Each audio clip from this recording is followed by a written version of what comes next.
మాతృదేవోభవ. దినదినవ ఆందోళనతో దినఫలములు చూచుకొంచు తిప్పలు బడుచున్. జగన్మాత దినదినవ ఆందోళనతో దినఫలములు చూచుకొంచు తిప్పలు బడుచున్.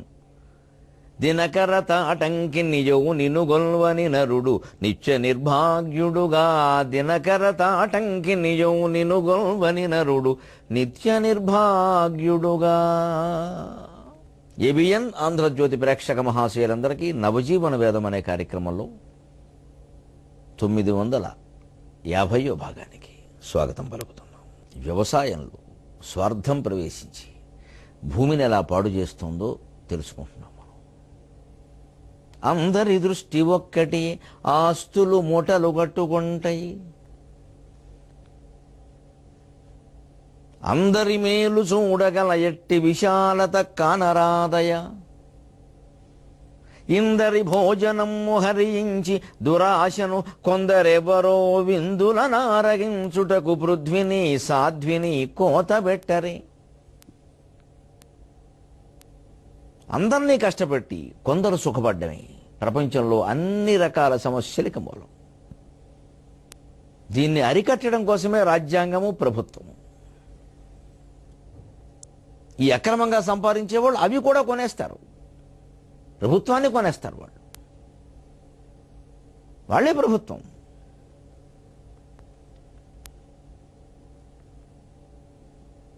ఏ పంటలు వెయ్యాలి, ఎక్కడ? వరి పంట ఉన్న, పొగాకు పంట ఉన్నంతగా వరి పంట ఉందా? చేపల చెరువులో ఉన్నట్టుగా వరి పంట ఉందా? పొగాకు ఎంత దుర్వ్యసనమో తెలుసు. ప్రత్యేకించి ఇవాళ హెచ్చరించుకుంటున్నాం. సినిమా హాల్లో కూడా రకరకాల భయంకరమైన ప్రకటనల ద్వారా సినిమాల్లో పొగ తాగడం చూపిస్తారు, మద్యపానం చూపిస్తారు. అదేదో హానికరమని చిన్న కింద గీత గీస్తారు. అక్కడ ఎవరు చూస్తారు దాన్ని? అసలు ఆ సినిమాలో అది లేకుండా పెట్టలేమా? దర్శకులైన వాళ్ళు ఆ మాత్రం బాధ్యతగా ఆలోచించలేరా? తప్పనిసరిగా తాగి తీరాలా?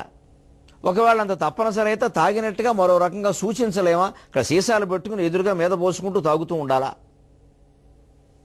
పూర్వ నాటకాలు చదివితే అర్థమవుతుందండి.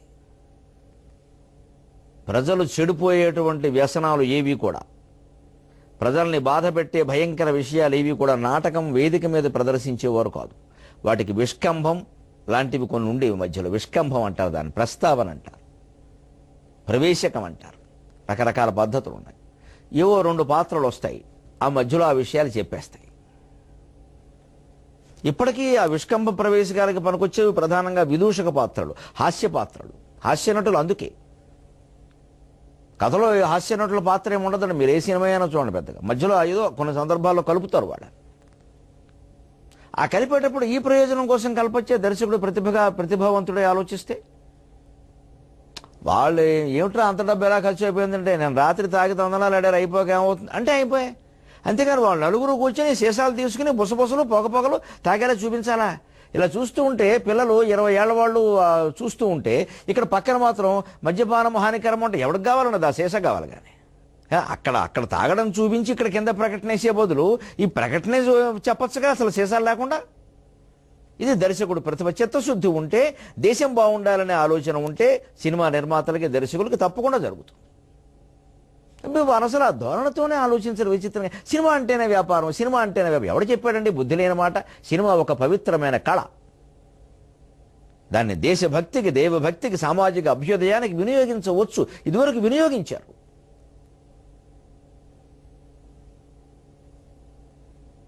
వికలాంగులను గౌరవించండి, భిన్నంగా చూడండి, ప్రేమించండి, దివ్యాంగులనండి అని చెప్పవలసిన పరిస్థితి ఇప్పుడు వచ్చింది. పూర్వం లేదు. ఎందుకంటే కలిసి ఉంటే కలదు సుఖం అని ఎన్టీ రామారావు గారి సినిమా ఉంది, ఎన్టీఆర్ సావిత్రి. అందులో ఎన్టీఆర్కి ఈ చెయ్యి ఉండదు, ఇలా ఉంటాడు పాపం. ఈ కాలు కూడా అంతే, పక్షపాతం ఏదో వచ్చింది, ఏదో పోలియోను ఏదో అది అలాగే నిచ్చెనెక్కుతూ ఉంటాడు. ఇంట్లో పెద్ద కొడుకు, చిన్న కొడుకు హర్నాథ్. కాలు చెయ్యి దెబ్బతిన్నవాడైనా అతను ఎంత మంచివాడో చూపించడమే ఆ సినిమా గొప్పతనం. అతన్ని సావిత్రి పెళ్లి చేసుకుంటుంది. ఒక పాటలో ఆ స్త్రీ ఆ ఎన్టీఆర్ భర్తని అలా దగ్గరికి తీసుకుని, నీకు కాలో చేయో లేదని ఎందుకు బాధపడతావయ్యా, ఒక అవయవం లోపం అయితే ప్రేమ తరిగేనా, విలువ తరిగేనా అని పాట పాడుతుందండి. చంద్రుడు మాత్రం కృష్ణపక్షంలో తరగడం లేదా, శుక్లపక్షంలో పెరగడం లేదా? అసలు అటువంటి పాటలు, అటువంటి సినిమాలు వింటే కాలు చెయ్యి లేకపోయినా కూడా, కళ్ళు లేకపోయినా, ఏది లేకపోయినా బుద్ధి కనుక ఉంటే మనుషుల్ని గౌరవించవచ్చు మంచి వాళ్ళైతే అప్రయత్నంగా అర్థమైపోతుందండి. ప్రత్యేకించి చెప్పక్కర్లేదండి, పేర్లు మార్చి ఉద్యమాలు చేయక్కర్లేదండి. ఆ సినిమాలు అలా ఉండేవి. అసలు ఎన్టీ రామారావు లాంటి ఒక మహానటుడు ఆ పాత్ర వేయడానికి ఒప్పుకోవడం ఎంత సహృదయం ఉంటే, నేను వేస్తానండి, ప్రజల్లో మంచి మార్పు రావాలి, ఒక కాలు చెయ్యో వంకరగా ఉన్నంత మాత్రాన్ని ఎవరిని అగౌరవించాల్సిన అవసరం లేదండి అని చెప్పడం కోసం ఆయన ఆ పాత్ర వేశాడు. సావిత్రి హీరోయిన్గా వేసింది, ఆవిడ పెళ్లి చేసుకుంటుంది. ఎస్వి రంగారావు చాలా మామూలు ముతక మనిషి కింద వేశాడు. మహానుభావులందరూ మామూలు పాత్రలు వేశారు. వాళ్ళెవరికీ అహంకారాలు లేవు. ఇవాళ సినిమా రంగంలో మాత్రం తలుచుకుంటే వీళ్ళు చేయలేరా ఆ పని? లాభాలు లాభాలు లాభాలు, అది కూడా వేలు కాదు, లక్షలు కాదు, కోట్లు కోట్లు కోట్లు కూడా 1 కోటి 2 కోట్లు కాదు, 100 కోట్లే. టాలీవుడ్, బాలీవుడ్, హాలీవుడ్, తర్వాత యమధర్మరాజు వుడ్, యమా వుడ్ అని ఉంటుంది పైన, యమా వుడ్.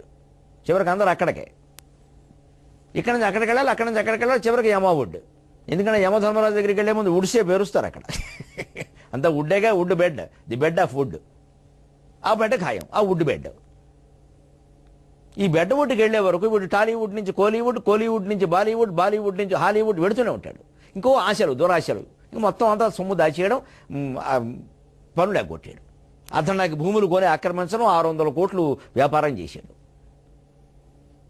ఏమయ్య బాబు, కాస్త మంచి సినిమాలు తీసి కదా, ప్రజలు చూస్తున్నారు, పిల్లలు చూస్తున్నారు, ముఖ్యంగా వాళ్ళు బాగుంటారంటే. సినిమా వ్యాపారం అండి, సినిమా వినోదం అండి, సినిమాకి నీతితో సంబంధం లేదు, స్పష్టంగానే చెప్పేస్తున్నాను సిగ్గు లేకుండా. ఏ కళ అయినా నీతితో సంబంధం లేకపోతే అది కళలా అవుతుందండి. నీతితో సంబంధం లేనిది కళ అవుతుందా, కవిత్వం అవుతుందా, ప్రసంగం అవుతుందా, పాఠం అవుతుందా, జీవితం అవుతుందా? నీతితో సంబంధం అన్నిటికీ ఉండాల్సిందే. నీతితో సంబంధం లేదు అంటాడంటే నోరు మూసుకోరా సన్నాసి అని చెప్పాలి. 20 ఏళ్ల క్రితం సినిమా నటులు ఎవరు, దర్శకులు ఎవరు అలా మాట్లాడలేదు. ఇవాళ అలా మాట్లాడే ధైర్యాలు ఎలా వస్తున్నాయండి? మాకు నీతి అక్కర్లేదు, మాది వ్యాపారం, మాది వినోదం అని. ఎవరికి కావాలి మీ వినోదం? ఎంటర్టైన్మెంట్. ప్రజలు పనికిమాలిన వాళ్ళ కనపడుతున్నారా? జోకులతో ఎంటర్టైన్ చేస్తారు వాళ్ళని. వాళ్ళకి ఏమి చైతన్యం ఉండదా? ఉపదేశం ఉండదా? సందేశం ఉండదా? చిత్తశుద్ధితో ఆలోచిస్తే అంత కష్టమైన విషయం ఇది. వ్యవసాయం దగ్గర నుంచి మొత్తం బ్రహ్మాండమైన భారీ సినిమాల బడ్జెట్ వరకు అంతా వ్యక్తుల లాభమే, వ్యక్తుల లాభమే, వ్యక్తుల లాభమే. ఎక్కడో దూరదేశముల ఎవరు క్రొవ్వున ఒంటి నిండా మత్తెక్కిన వేళ తిందురట. వ్యవసాయంలో జరుగుతున్న ఘోరం, ఉభయ గోదావరి జిల్లాలు పంటలు లేక నాశనం అయిపోతున్న ఘోరం. ఎక్కడో దూరదేశముల ఎవ్వరో క్రొవ్వున ఒంటి నిండా మత్తెక్కిన వేళ తిందురట ఇక్కడి రొయ్యల మాంసము. ఎక్కడో దూరదేశముల ఎవ్వరో క్రొవ్వున ఒంటి నిండా మత్తెక్కిన వేళ తిందురట ఇక్కడి రొయ్యల మాంసము. అందుకై చక్కని పంట భూములను సాగరముల్బొనరించినారు. అందుకై చక్కని పంట భూములను సాగరముల్బొనరించినారు. నీరెక్కువ ఖర్చులెక్కువ పదింతలకెక్కువ కల్మషాశ్రువుల్. నీరెక్కువ ఖర్చులెక్కువ పదింతలకెక్కువ కల్మషాశ్రువుల్. ఇక్కడ ఈ పైగా రొయ్యల పంట అంటున్నారండి. ఈ మధ్యన నాకు పత్రికల్లో వస్తుంటే కడుపులో దిగుతోంది. చంపేయడాన్ని పంట అంటారా? అబ్బో ఎంత గొప్ప మాట. రొయ్యల పంట, చేపల పంట, జీవులు పంట కింద కనపడుతున్నాయా? ఆ జీవిస్థానంలో మనం ఉంటే వరి పంట, కంది పంట, జనువు పంట ఉంది, కానీ రొయ్యల పంట ఏమిటండి? అంటే ఒక జీవిని పుట్టించి చంపేస్తావా? మన ఇష్టమేనా? దానికోసం ప్రత్యేకం పండిస్తారా? రొయ్యల పంట ఎంత బాధపడాలి చంపుతున్నందుకు. దాని ప్రాణం పోతే పోయింది. దానికి తల్లి పిల్ల అనుబంధాలే ఉంటే మనకేలేవయ్యే. సృష్టిలో అన్ని సకల జీవరాశులకి మనిషి కారణంగా ఇంత అన్యాయం జరుగుతుంటే ఆ జీవరాశులన్నిటి స్వరూపంలో ఉన్న భగవంతుడు కక్ష కట్టడా? ఈశ్వర సర్వభూతానాం హృద్దేశే అర్జున తిష్టతి అని భగవద్గీతలో ఊరికే చెప్పాడా? సర్వం కల్విదమేవాహం నా అన్యదస్తి సనాతనం అని బాలకృష్ణునితో అమ్మవారు దేవీ భాగవతంలో సరదా కందా. ఇన్ని జీవుల్ని పనిగట్టుకుని చంపుతున్న ఈ మనుషులు ఎందుకు బాగుండాలి అని ప్రకృతి మొత్తం కక్ష కట్టడం 30-40 ఏళ్లుగా మనం చూడడం లేదా? దాన్ని విష పరిణామాలు ఇటీవల 10 ఏళ్లుగా తీవ్రంగా చూడడం లేదా? పోనీ మనమేమన్నా తింటామా? ఇక్కడ కోసం మొత్తం విదేశాలకు దిగుమతి ఐసు పెట్టెల్లో పెట్టేది, పంపేది, లక్షల కోట్లు సంపాదించేది ఇక్కడ అరుగులు మీకు వచ్చిన పేకాడేది. వాళ్ళు ఎవడో మత్తెక్కిన వాళ్ళు ఏదో సరదాకి అని నంచుకుని India camp for India very taste అని ఎలా పెడతాడు వాడి కోసం మనం పంట. ఎక్కడో దూరదేశముల ఎవ్వరో క్రొవ్వున ఒంటి నిండా మత్తెక్కిన వేళ తిందురట ఇక్కడి రొయ్యల మాంసము అందుకై చక్కని పంట భూములను సాగరములు వనరించినారు. నీరెక్కువ ఖర్చులెక్కువ పదింతలకెక్కువ కల్మశాస్త్రువులు. పోనీ ఈ పంటల వల్ల ఎవరికి లాభం వస్తుంది? కొందరు వ్యక్తులకు తప్పితే. ఆ వ్యక్తులకైనా నిజంగా వస్తుందా? ఎంతకాలం వస్తోంది? చిత్తశుద్ధిగా ఆలోచించుకుందాం. 25 ఎకరాల చెరువు అండి అన్న సముద్రంలా కనపడుతుంది అది. అక్కడ వరి పంట పండిస్తే అంత నీరు అవసరం లేదే. నీటి పొదుపు చేయగలవే. కొద్దిగా నీళ్లు అందుకుని అపారంగా పంటనందించేటువంటి భూమిని విపరీతంగా నీటితో నింపేసి చేనేదో చెరువేదో తెలియకుండా చేశామే. చక్కని పంట భూములను సాగరములు వనరించినారు. పోనీ దీనివల్ల ఏం తగ్గింది? నీరు ఎక్కువ వాడాలి, ఖర్చులు ఎక్కువ, దానికి రకరకాల మందులు, ఎరువులు, అసలు మనుషులు వాళ్ళ కూలి చాలా ఎక్కువ. అది ఇంత చేసిన ప్రకృతి 10 ఎక్కువ కల్మశాస్త్రువులు. కాలుష్యం 10 రెట్లు ఎక్కువ చేపల చెరువుల కారణంగా. ఎవరు వింటారు? ఇంత చెప్పి ఏమి ఫలము, ఎవ్వరు చేసేడు వారు అని. కానీ భగవంతుడు మాకు ఇచ్చిన శక్తి ఇది ఒకటి. నేను చిత్తశుద్ధిగా చెబుతున్నా ఒక్క మాట, నాకు హనుమంతుడు ఆదర్శం. చేయవలసిన చోట మన పని చిత్తశుద్ధిగా చేయాలి. మిగిలినప్పుడంతా రామ్ నామ్ రామ్ నామ్ రామ్ నామ్ అంతే. భగవంతుడు నాకు రోజుకి 2 గంటల పాటు టీవీలోనో లేకపోతే ఒక బయట సభలోనో మాట్లాడే అవకాశం ఇచ్చాడు. అవసరం కూడా ఉంది. నాకు వీలు కాదు మొర్రో అన్న బతిమాలు తీసుకెడుతున్నారు. అంటే కర్తవ్యంగానే భావించాను. ఇంకా దాన్ని అంతమంది అలా అడుగుతున్నారంటే అది కర్తవ్యమే. అప్పుడు ఖచ్చితంగా నెక్కచ్చిగా నిష్కర్షంగా చెప్పడమే. హనుమంతుడు సముద్రం దూకినట్టే ఉంటుంది నా ఉపన్యాసం. అది సాహసం. అందుకు తట్టుకోగలిగే వాళ్ళే రావాలి. నాది సెలయేటి ప్రవాహం కాదు, నాది సాగర ఘోష. మిగిలిన సమయం అంతా 22 గంటలు నా కాలక్షేపం ఒక్కటే. నిద్ర పట్టేటప్పుడు ఏం జరుగుతుందో నాకు తెలియదు. కానీ నిద్ర పట్టే వరకు నమశివాయ నమశివాయ నమశివాయ అన్నం తిన్నా అంతే, స్నానం చేసినా అంతే. ఇంకా మళ్ళీ ఈ విషయాలు ఏవి నేను ఆలోచించనండి. ఇంకా ఒకటే జపం. ఎందుకంటే ఇలాగా అన్ని విషయాల గురించి ఆలోచిస్తే గుండెకు పట్టేస్తుంది. చేనుకు నీరు పట్టినట్టే గుండెకు నీరు పట్టేస్తుంది.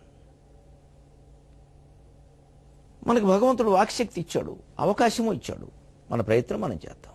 వినేవారు వింటారు, లేనివారు లేదు. ఎవరు వినట్లేదని మానేయడము తప్పే. అలాగని ఇదేదో పరమకర్తవ్యం కింద 24 గంటలు దీని గురించి ఆలోచించడమో తప్పే. ఎవరు చేసే ఏ పనైనా అంతే. అదే హనుమంతుడి నుంచి మనం నేర్చుకోవాలి. కర్తవ్యము స్మర్తవ్యం. నీ కర్తవ్యం ఏదో నువ్వు చేయి. మిగిలిన సమయంలో భగవన్నామాన్ని జపించుకుంటూ కూర్చో. అనవసరంగా వేలెట్టకు, అనవసరంగా మాట్లాడకు, అనవసర పనులు నెత్తి మీద వేసుకోకు, అనవసరపు ఆలోచనలు కూడా చేయకు. అది చేయగలిగితే ఇంకా రమణ మహర్షి ప్రత్యక్షమైనట్టు. అనవసరపు ఆలోచనలు చేయకుండా ఉండగలిగితే, ఆ స్థానంలో నమశివాయ అనే 5 అక్షరాలు ప్రతిష్టాపన చేయగలిగితే ఇక మనం సాధించినట్టే. అనవసరపు ఆలోచనలే బుర్రను బాడి చేస్తాయి. అనవసరపు మాటలు మనతో పాటు ఎదురువాడిని బాడి చేస్తాయి. అనవసరపు పనులు లోకాన్ని కూడా బాడి చేస్తాయి. ఇక పెరిగిన కొద్దీ పెరుగుతుంది అది. అంచేత కొందరికి అనిపిస్తున్న సహజంగా ఏమిటో ఇవన్నీ ఊరికే చెబుతారు కానీ సాగర ఘోష కావ్యంలో ఎవరు వింటారు ఇప్పుడు అని. ఉంటున్నారు, వినేవాళ్ళు ఉన్నారు, మారేవాళ్ళు ఉన్నారు. ఇవాళే మారకపోయినా మనసులో పడుతుంది. జాతిని చైతన్యవంతం చేయడం కోసం భగవంతుడి జ్ఞాన మార్గంలో ఉండే ప్రవచన శక్తి మాకు ఇచ్చాడు. కానీ గుడ్డి నమ్మకాలు పెంచడానికి. చేపల చెరువులు పెంచేవాడు నా దగ్గరకు వచ్చి ఏమంటే నాకు పంట లాభంగా రావాలంటే ఏం చేయాలంటే ముందు ఆ చెరువు మూసేయని చెబుతాను. నేను సహకరించను. అంతేకాని వాళ్ళు ఏదో అడిగారు కదా, వాళ్ళకి ఏదో పూజ వ్రతమో చెప్పేద్దాం అని చెప్పి నేను చెప్పను. నేను నువ్వు చేసేదే తప్పు, ముందు మానాయి. అలాగే ఉంటుంది నా సమాధానం. నేను సహకరించను. నువ్వు చేసే వ్యాపారం తప్పు, నన్ను అడుగుతావేటి? నిజం మానాయి. మనకపోతే వెళ్ళిపోతాడు, మనకు అనవసరం. అది మనం ఆయన నుంచి ఆశించేది లేదు, ఆయనకి భయపడేది లేదు. కల్మషం కూడా ఎక్కువ. పైగా చేపల చెరువుల కోసం వాడినటువంటి చేను 2-3 ఏళ్ళైన తర్వాత మళ్ళీ వరి పంటకు కూడా పనికిరాదు. దానికి పనికిరాదు. ఆ చేపల చెరువుకి పనికిరాదు, మళ్ళీ వరి పంటకు పనికిరాదు. శాశ్వతంగా దశాబ్దాల తరపుడు చేపల చెరువులు పెడతామన్నా కుదరదండి, పాడైపోతుందండి. వాతావరణం పాడైపోయింది. పైగా ఇంత చేసినా ఇందులో ఈ పెడుతున్న వాళ్ళకు కూడా వచ్చే నష్టం ఎలా ఉంటుందంటే, ఎప్పుడైతే వీళ్ళకి లక్షలు పోయి కోట్లలో లాభాలు మిగలడం మొదలైందో, లక్షల్లో కూడా బాగా 10 లక్షలు 50 లక్షలు 60 లక్షలు అలా రావడం మొదలు, ఊళ్ళో అసూయలు సహజంగా బయలుదేరుతాయి. ఎవడో మొత్తం తయారయ్యాక అందులో ఏదో కలుపుతాడు అర్ధరాత్రి వెళ్ళి. ప్రతిరోజు ఎవరు కాపలా కాస్తారండి? పైగా 25 ఎకరాలు చెరువున్నా కాపలాకి ఎక్కడ కాస్తారా? ఎంతమంది కాస్తారు? ఈ యజమాని ఎక్కడో ఓ చోట ఉంటాడు మంచం వేసుకుని. దొంగతనం చేయాలనుకున్న వాడికి అది ఒకటే పని. కాపలా కాసుకునే మనకు బోల్డ్ పనులు ఉన్నాయి. ఎక్కడొక్కడ చేస్తా ఏమైపోయింది మొత్తం అంతా. ఇంకా ఊళ్ళో అక్కడి నుంచి రాజకీయాలు, ముఠాలు, కక్షలు, అక్కడి నుంచి నాయకుల ప్రవేశాలు, ఇంకే టీవీల వాళ్ళకి బోల్డ్ కాలక్షేపం. ఈ మొత్తం అసూయలోనే ఇంత దురాశను మనమేగా పెంచుకున్నది. వ్యవసాయం చేసినప్పుడు ఎవరు ఆ పని చేయలేరే. పూర్వం ధాన్యం కుప్పలు ఎంత పొడుగు ఎంత రాసుల్లో ఉన్నా పట్టుకెడితే ఏం పట్టుకెడతాడు? మహా అయితే గుప్పిడి గింజలు పోనీ ఏదో కొంచెం గింజలు, అంతకంటే పట్టుకెళ్ళాడు. ఈ చెరువులు ఈ వ్యాపారాలు అలా కదా, ఒక్క చుక్క విషయంతో మొత్తం నాశనం చేయించే. అంత ప్రమాదకర పరిస్థితిని ఎందుకు తెచ్చుకుంటున్నాం మనం అసలు? దీర్ఘకాలం కష్టపడడం ఇష్టం లేక షార్ట్ కట్ బెనిఫిట్ అంటారు ఆంగ్లంలో, తాత్కాలిక ప్రయోజనం. 1 2 3 ఉక్కిరి బిక్కిరి చేసి ఎన్ని పంటలు పండిస్తున్నామండి భూదేవిని బాధపెట్టి. 1 2 3 ఉక్కిరి బిక్కిరి చేసి శక్తి చాలక విలపింపగా ఎరువులను వెలిపించి భూమి నెల్ల మీరు కలుషితంబొనర్చిరి ఇది లోకువగా క్రిమికీటకమ్ములున్ పకపక నవ్వి మీ కలల పంటలు మృంగవే చూచుచుండగన్. పూర్వం డిసెంబర్లో ఒకటే పంట సారవ. జనవరిలో సంక్రాంతి పండుగ హాయిగా అల్లుళ్ళు ఇంటికి వచ్చేవారు, బ్రహ్మాండమైన సరదాలు సరసాలు మరదళ్ళు జడలాగడం వైభవాలు సరసాలు, హాయిగా ఉండేది వాతావరణం.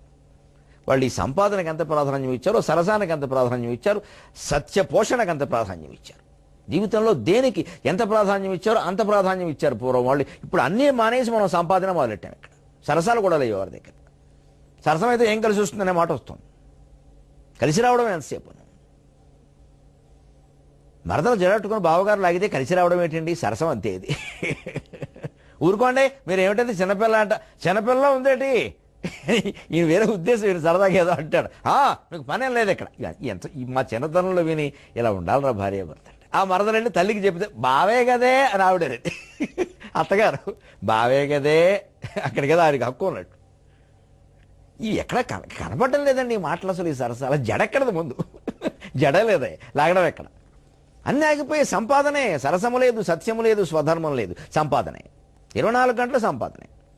నిద్రపోకుండా కూడా సంపాదించే అవకాశం ఉంటే ఇంకా అక్కడ కూడా ప్రయత్నం చేసేవాడు బెళ్ళ వేసుకుని. భూమిని 1 2 3 అనేది బెలిపించి శక్తి చాలక విలపించగా, నేను ఇంకా కనలేనయ్యా, నేను ఇంకా కనలేనా, బిడ్డల్ని కనలేని తల్లిలాగా ఏదో 6 ఆడపిల్లలు పుడితే మగపిల్లాడు నా వంశం అని ఏడిచే మొగాడు ఒకడు ఉంటాడు. వాడు ఏడిపించుకు తింటాడు ఈ భార్యని. మగపిల్లాడు పుట్టాలంటాం. అలాగే భూమి కూడా నేను ఏమయ్యా వరి పంట వేసావు, పెసర పంట వేసావు, నేను ఇంక కనలేను, ఇంకొకటే ఇంకా 2 నీకు ఎరువులేస్తా, అమెరికా ఎరువులేస్తా అని బెలిపించి మన లాభాల కోసం భూమి నెల మీరు కలుషితం నడిచిరి. తొందరగా పండాలి, ఇంకా బలంగా పండాలి, సారం లేకపోయినా పండాలని మనమే కృత్రిమ సారం కల్పించి 16 days 14 days 17 days 18 days 19 మొత్తం మీద జీవితం అంతా డాష్. 1 2 3 ఉక్కిరి బిక్కిరి చేసి శక్తి చాలక విలపింపగా ఎరువులను వెలిపించి భూమి నెల్ల మీరు కలుషితంబొనర్చిరి ఇది లోకువగా క్రిమికీటకమ్ములున్ పకపక నవ్వి మీ కలల పంటలు మెంగవే చూచుచుండగా. 1 2 3 అని అత్యాశ దురాశలతో భూదేవిని పిండేస్తే బట్ట పిండినట్టుగా ఏం చేస్తుందండి ఆ తల్లి? ఏదో చిన్నపిల్లల్ని బెలిపించినట్టు ఎరువులేసి బెలిపించడం. పైగా ఈ రకరకాల ఎరువులు వాడడం వల్ల కలుషితమైంది. ఇవాళ మళ్ళీ ఆర్గానిక్కా ఇనార్గానిక్కా 100 రకాల గొడవలు. ఒక తిండి తినడానికి లేదు ఇక్కడ. ప్రతిదీ ఆర్గానిక్ ఇనార్గానిక్, బియ్యం ఆర్గానిక్ ఇనార్గానిక్, కూరగాయలు ఆర్గానిక్ ఇనార్గానిక్. రేపటి నుంచి మొగుడు పెళ్ళాం కూడా ఆర్గానిక్ పెళ్ళాం ఇనార్గానిక్ మొగుడు వస్తారు మన ప్రాణానికి. రేపొద్దున పెళ్లి చూపుల్లో కూడా ఈ అబ్బాయి ఆర్గానిక్కా అని అడుగుతారు. ఆర్గానిక్ పెళ్లి కొడుకుని ఒకటి చూడాలి ఇప్పుడు, లేకపోతే బతకర జనం. ఇదో తేడా ఎక్కడి నుంచి. మళ్ళీ ఇప్పుడు ఈ ఆర్గానిక్ వాడడం మొదలైన తర్వాత ఆర్గానిక్ మోసాలు వస్తాయి. అలాగే రేపు పొద్దున పెళ్లి కొడుకు కూడా ఆర్గానిక్ పెళ్లి కొడుకేనా, ఆర్గానిక్ పిల్లలు పుడతారా అని కూడా ఆలోచించాలి. ఈ జన్మకు తెమలేదు కాదు ఇది. ఇది లోకువుగా క్రిమికీటకములను పక్కపక్కనవి మీ కలల పంటలు మింగవే సూచుచుండగా. ఈ రకరకాల ఎరువులు అన్నీ వాడడం వల్ల వాటి వల్ల క్రిములు కీటకాలు పెరిగాయి. ఇదివరకు లేనివని నేను ఆ పురుగు ఈ పురుగు అంటున్నాను. మన కలల పంటలు ఏదో అంత పంట వస్తుంది, ఇది చేద్దాం అది చేద్దాం అంటే ఈ కలలన్నీ మింగేసింది అది. అక్కడి నుంచి పురుగు మందు పట్టిందండి, దానికి ఏదో కొడతాడు, అందులో కలిసి ఆ పురుగు చావదు, అది మింగి రైస్ చచ్చిపోతాడు అన్యాయంగా. అవి చచ్చుటక ఈ మందులు, అవి ఆ మందులను మింగి అభివృద్ధిగాను. ఇది చిత్రాల్లోకి ఎలా చిత్రం ఇది. ఈ మధ్య క్రిమికీటకాలు కూడా చాలా బలీయమైన పరిస్థితులను ఎదుర్కొని మంచి మార్కండేయుళ్ళ చిరంజీవులు అవుతున్నాయి. నేను అశ్వత్థామ బలిర్వ్యాసో అని సప్త చిరంజీవులు చెబుతూ వాళ్ళ చిరంజీవులు అయ్యాయి క్రిమికీటకాలన్నీ. అవి చచ్చుటక ఈ మందులు, అవి ఆ మందులను మింగి అభివృద్ధిగాను. ఇవి పరికింపగ నవ్వగు భువి మూర్ఖహితోపదేశములు చెడు పెంచు. భర్తగారు సుభాషితాల్లో భర్తగారు ఓ మాట అంటాడు, మూర్ఖునికి హితోపదేశం చెయ్యకండి, ఏదో ఓ మాట చెప్పండి, వింటే వింటాడు లేతే లేదు. ఇంకా ఊరికే నూరు పోయకండి, వాడు చెప్పింది చేయకపోగా అందుకు వ్యతిరేకంగా చేస్తాడు అన్నాడు. భువి మూర్ఖహితోపదేశములు చెడు పెంచు. ఇంట్లో వాళ్ళైనా బయట వాళ్ళైనా మన స్నేహితులైనా ఎవరైనా ఒక దశలో 1-2 సార్లు చెప్పాక ఇక వెనకపోతే వదిలేయాలి. ఇంక నమస్యవాయే శివుడు చెప్పుకుంటాడు, లేదా మానుకుంటాడు. ఆయన సృష్టి మంద ఏమన్నా మంది కాదనుకుంటే అయిపోయాయి, గొడవ లేదు. ఇంకా అదే పనిగా ఇంకా మా అబ్బాయి బాగుపడాలమ్మా, మా అబ్బాయి బాగుపడాలమ్మా, ఈ ఎవరొచ్చినా ఇదే గొడవ. మా అబ్బాయి బాగుపడ్డా ముందు వీడు చెడిపోయాడనే విషయం లోకమంతా చెప్పినట్టు అయింది, మనమే ప్రచారం చేసుకుని. అంచేది వాడు మూర్ఖుడు అంటే ఎవరో నిర్వచనం చెప్పారు, వాడికి తెలియదు, ఇంకోటి చెబితే వినట్టు, ఇంకెంతకంటే ఏదైనా నిర్వచనం అక్కల్లా. మూర్ఖుడు అంటే అంతే, వాడికి తెలియదు, ఇంకోటి చెబితే వినడం. నీకు తెలియదురా నేను చెబుతున్నాను, వాడు చెప్పడానికి అంతే. ప్రతివాడిని ఎవడెవడికంటే ఏం చెబుతాడు? గురువు చెప్పకూడదు, తల్లి చెప్పకూడదు, తండ్రి చెప్పకూడదు, పెద్దవాడు చెప్పకూడదు, వాడు నాకు చెప్పడానికి అంతే. నాకు అన్నీ తెలుసు. ఇదే మూర్ఖత్వం. అప్పుడు ఏం చేయాలి? అంతే, వదిలేసేయి. యాళం నా బాల మృణాలతంతుభిరసౌ అని భర్తృహరి సుభాషితాల్లో నీతి శతకంలో మొదట మూర్ఖ పద్ధతి 10 శ్లోకాలు పారాయణ చేసుకోవడం, వాడిని వదిలేయడం, గొడవలేదు. ఇంకా మనసులో తీసేయి. తప్పనిసరి అయితే ఇంత తిండి ఎడతా పడుకుంటాడు అంతే, వదిలేసేయి. ఇంకా దాని గురించి చెంతొద్దు. ఇంకా నాకేమిటో వీడు ఒక్కడు గురించి ఉండిపోయిందండి, మళ్ళీ ప్రమాదం. ఎందుకంటే వాడి కడుపును వీడు పుట్టాల్సి వస్తుంది, ఇదో పెద్ద కర్మ. వాడు అప్పటికి బాగుపడతాడో చెడతాడో తెలియదు. పైగా వాడి కడుపును మళ్ళీ వీడు పుట్టడం వల్ల వీడు మూర్ఖుడు అవుతాడేమో. ఇది నేను పోతాను ఇది. అందుకే ఈ పిచ్చి పెట్టుకుంటే వాడు వాడు కడుపును పుట్టాలి. మళ్ళీ ఈ వాసనలే జన్మనిస్తాయి, వాసనలు లేకపోతే జన్మ లేదు. అంటే ఆ చింత వదిలేయాలి. అందుకని మూర్ఖుడికి హితోపదేశం చేయడం మొదలుపెడితే వికటిస్తుంది అది. మందు చూడండి, ఒక మందు అందరికీ పనిచేయదు. చాలా మందికి సల్ఫర్ పడదు, పెన్సిలిన్ పడదు కొంతమందికి. అంటే మరి అందరికీ పడేది వాళ్ళకి ఎందుకు పడ్డంలా? వాళ్ళ తత్వం వేరు, అది వికటిస్తుంది, రియాక్షన్ ఇస్తుంది. అది వేయకూడదు. అలాగే మూర్ఖుడికి హితోపదేశం వికటిస్తుంది, రియాక్షన్ చెప్పకూడదు, వదిలేయడమే. ఓ నవ్వు ఊరుకోవడమే, ఇంక మనసులో కూడా పెట్టుకోకూడదు. ఇంకా సరిగ్గా ఈ క్రిములు ఎలా తయారయ్యాయంటే అవి చచ్చుటకే మందులు, అవి ఆ మందులను మింగి అభివృద్ధిగాను. ఈ కీటకాలు పోవడం కోసం ఏదో మందు చల్లితే హాయిగా వీడు ఇంకా మందు చల్లలేదేమిటి, మనం ఇంకాస్త పెరుగుదామని ఇంకాస్త పెరుగుతున్నాయి. పెరిగాక చల్లగానే అమ్మాయ ఈ బొడకి తిండి దొరికిందని ఆ మందు కణాలే తిని బతుకుతున్నాయండి. అంటే భగవంతుడు ఆ సృష్టి విచిత్రం ఏమిటంటే ఆ జీవులకి ఏది వ్యతిరేకంగా అయిందో దాన్ని అనుకూలంగా మార్చుకునే శక్తి ఇచ్చేసాడండి. దానికి అంతకంటే అవకాశం లేదు. కాబట్టి మనం వ్యతిరేకతలన్నింటినీ అనుకూలంగా ఎందుకు మార్చలేకపోతున్నామండి? కనీసం క్రిమికీటకాలనైనా ఆదర్శంగా తీసుకుందాం. అవి చావడం కోసం మనం పురుగు మందులు ప్రయోగిస్తే ఇటీవల చాలా విషయాల్లో తెలుస్తున్న విషయం, ఆ పురుగు మందులే వాటికి దోహదం చేస్తున్నాయన్నారు. అది చూసే రాశాను ఈ పద్యం నేను 15 ఏళ్ల క్రితం. ఇప్పుడు ఇంకా పెరిగింది. ఏ మందులు పనిచేయట్లేదు వాటి మీద, పైగా వాటికి పోషకం అవుతున్నాయి. అంటే అంత ప్రతికూల వాతావరణాన్ని సైతం అది అనుకూలంగా మార్చుకుంటూ ఉంటే మన జీవితంలో చిన్న ప్రతికూలతలకు కూడా మనం కూలబడిపోతున్నామే. హాలకలమునైన అమృతముగా చేయు తెలివి కీటకముల కలబడినది. దాన్నే కవి చెబుతున్నాడు ఇక్కడ విచిత్రంగా. హాలహలమునైన అమృతముగా చేయు తెలివి కీటకముల కలబడినది. అమృత తుల్య ధరణి హాలాహలము చేయు తెలివి మీది కలిమి బలిమి మీది. హాలహలమునైన అమృతముగా చేయు తెలివి కీటకముల కలబడినది. అమృత తుల్య ధరణి హాలాహలము చేయు తెలివి మీది కలిమి బలిమి మీది. హాలాహలాన్ని కూడా అమృతంగా చేసుకునే తెలివి కీటకముల కలబడినది. ఓ పక్క కీటకాలు కూడా విషం వాటి మీద ప్రయోగిస్తే దాన్ని అమృతంగా చేసుకుంటున్నాయా? మీరేమిటయా అమృతతుల్య ధరణి, అమృతం లాంటి భూమిని భగవంతుడు మీకిస్తే దాన్ని హాలాహలం చేస్తున్నారు. కలిమి బలిమి డబ్బు బాగా ఎక్కువై వస్తున్న ఆలోచనలు ఇవి. కొవ్వెక్కి అంటూ ఉంటారే అదనమాట.